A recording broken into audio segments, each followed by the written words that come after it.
రాజన్న సిరిసిల్ల జిల్లాలో పంటలు ఎండిపోతున్నాయని మల్కపేట మరియు రంగనాయక సాగర్ నుండి నీరు వదలాలని నీటిపారుదల శాఖ ఈఎన్సీతో ఫోన్లో మాట్లాడిన BRS working president KTR.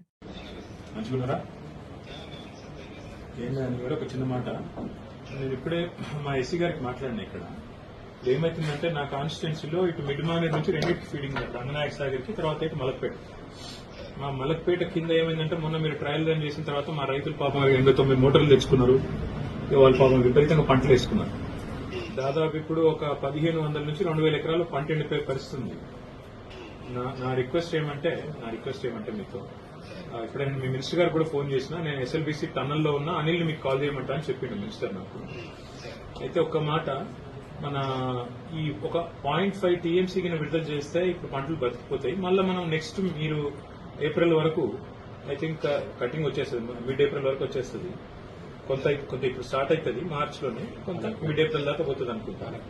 So మలక్పేటలో ఒక 0.5 టీఎంసీ టు 0.75 టీఎంసీ ఇస్తే బతికిపోతాయి. మీరు ఇది ఒక్కటి కన్సిడర్ చేయండి, ఎందుకంటే మొత్తం 16 టీఎంసీలు ఉందని చెప్పారు మిడ్ మానేర్లో. నేను ఇప్పుడు చెక్ చేసిన 15.95 ఉంది. నేను చెక్ చేసిన, లేటెస్ట్ చెక్ చేసిన 15.95 ఉంది. అదే మీరు 3 టీఎంసీ డెడ్ స్టోరేజ్ కాబట్టి అది ఉంటుందన్నా, అది 13 టీఎంసీ ఉన్నట్టు సిలకు ఉన్నట్టు. అయితే నేనేమంటా అంటే, మీరు రంగనాయక్ సాగర్ కు వాళ్ళు అడుగుతున్నారు, హరీష్ రావు గారు కూడా మీతో మాట్లాడింటారు. నా రిక్వెస్ట్ మీతోని మాకు జస్ట్ 0.5 to 0.75 టీఎంసీ మలక్పేటకి ఇస్తే మీ మినిస్టర్ గారు అన్నారు, ఈఎన్సీ గారితోనే నేను చెప్తాను, మీరు మాట్లాడండి, what ever feasible will do. మా రైతులు ఏమంటే కాదు, ఏమన్నా ఒకవేళ జరగకూడదు జరిగితే బ్రదర్ ఏమవుతుందంటే, రేపు వాళ్ళు మీరు ట్రయల్ రన్ చేయగానే వాళ్ళు ధనాధన్ మొత్తం మోటార్లు పెట్టుకున్నారు. వాళ్ళు పాపం వాళ్ళు చాలా ఆశలు ఉన్నారు, ఫస్ట్ క్రాప్ అవుతుంది కాబట్టి. మరి ఒక 0.5 to 0.75 టీఎంసీ మీరు ఎంత టైం పడుతుంది అనిల్ గారు ఇక్కడ నుంచి mid Maner to Malakpet? 48 hours కదా.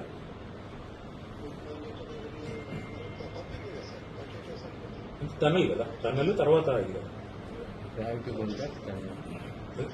నాకు గుర్తున్నంత కాడికి 48 అవర్స్. ఒకసారి చెక్ చేయండి, పట్టదా? అయితే ఈవెన్ బెటర్, 12 కిలోమీటర్లు కాబట్టి ఐ థాట్ 48 అవర్స్. మీరు ఒక పని చేయండి సార్, ఒక పని చేయండి, మీరు ఒక్కసారి లోకల్ ఆయన శంకర్ గారితో కూడా మాట్లాడి, if you can call me back and let me know, I will be grateful అండి.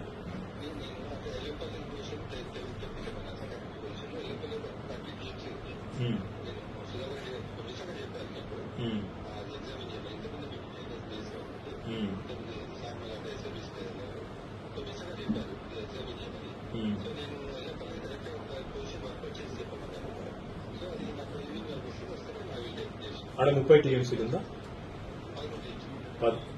అట్లా కాదు, ఎల్లంపల్లి ఎంత ఉంది? 13. 13 ఉందా ఎల్లంపల్లి? 13. ఇంకొక మాట, అనిల్ గారికి మేడిగడ్డ ఏమైనా డిసిషన్ తీసుకుంటారా, అట్లే ఉందా? ఎన్డీఎస్సీ ఏం చెప్పింది భాషలో యాక్ట్లన్నీ క్లియర్గా ఉంది, ఓనర్ కెన్ టేక్ డిసిషన్ అని. మీరు కూడా అట్లా మాట్లాడితే ఎట్లా? పొలిటికల్ గా మేమేదో మాట్లాడతామంటే ఓకే, కానీ మీరు కూడా అట్లా మాట్లాడితే ఎట్లా అండి? అలా క్లియర్గా ఉంది government stand. It's not your domain, but ఏం డిసిషన్ తీసుకోలేదు కదా మీరైతే, రైట్?